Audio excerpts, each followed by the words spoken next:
They didn't blow open the doors.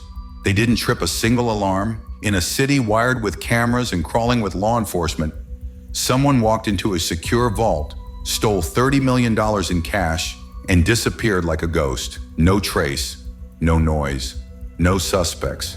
Just a perfect hole in a concrete wall, and the biggest unanswered question in Los Angeles. Who pulled off the most silent heist in American history?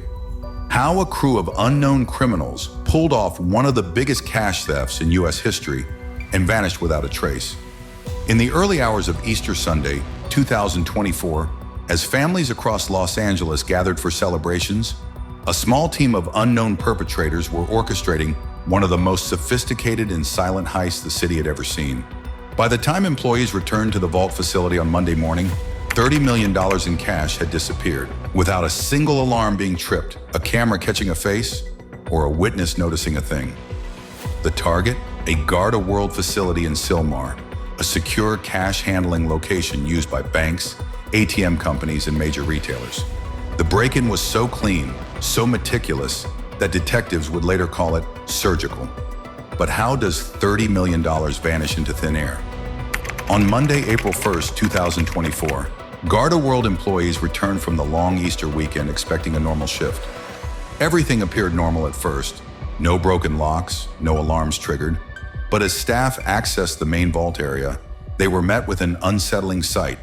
A gaping hole had been cut clean through the rear concrete wall of the vault. Inside, rows of empty shelves and missing money bags told the rest of the story. The Los Angeles Police Department and FBI were brought in immediately. What they found left even seasoned detectives stunned. A hole in the wall. Rather than forcing open the vault door or tampering with security systems, the thieves had taken a more unconventional approach. They breached the building from an adjacent commercial unit. Records show the unit was rented weeks prior under a fake business identity.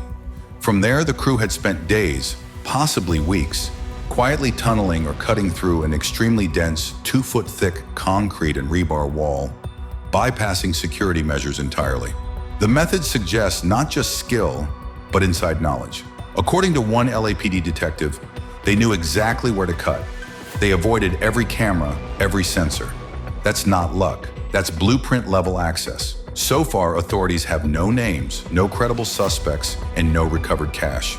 The group left behind no fingerprints, no DNA, and no camera footage showing them entering or exiting the building. The only hard evidence? The hole they carved into the back of the vault. And the fact that they knew when the facility would be empty, how the security systems worked, and exactly where the money was stored. Investigators suspect this was the work of a highly professional criminal crew, possibly ex-military or with previous heist experience.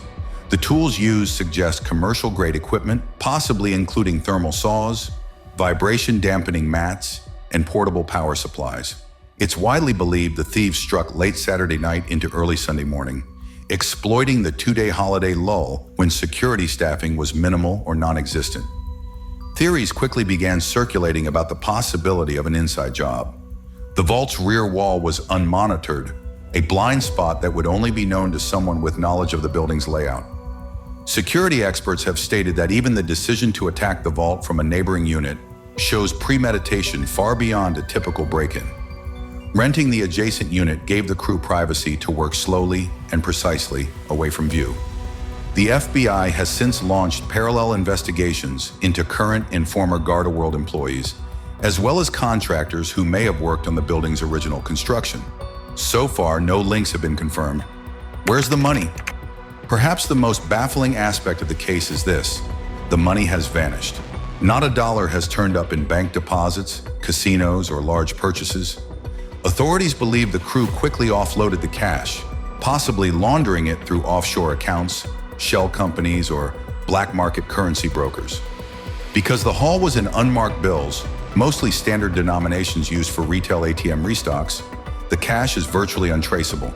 The reward for information stands at $50,000, but over a year later, there are no arrests, no confessions, and no major breakthroughs. With a take of $30 million, this heist now ranks among the largest in U.S. history, rivaling the infamous 1997 Dunbar armored robbery, $18.9 million, and the 1972 United California bank burglary, equivalent to $30 million adjusted for inflation. But unlike those cases, where suspects were eventually caught, this one remains unsolved. There are no security lapses to blame, no carelessness, only precision, silence, and shadows. This wasn't a smash and grab, says a retired U.S. Marshal who consulted briefly on the case. This was a ghost job, the perfect heist, and those don't happen often. Today, the Garda Vault has been reinforced. New security protocols, motion detectors, and expanded surveillance now blanket the area. But the damage has already been done. In the world of crime, silence is often the loudest clue. And in the case of the Los Angeles vault heist, the silence is deafening. No fingerprints, no cameras, no suspects, just $30 million in vanished cash in a vault that now stands as a monument to mystery. Whoever pulled this off knew exactly what they were doing, and they haven't made a single mistake since. Maybe they're sipping coffee on a beach in another country. Maybe they're planning their next move. But one thing's for sure, until someone talks, this isn't just a crime, it's the perfect one.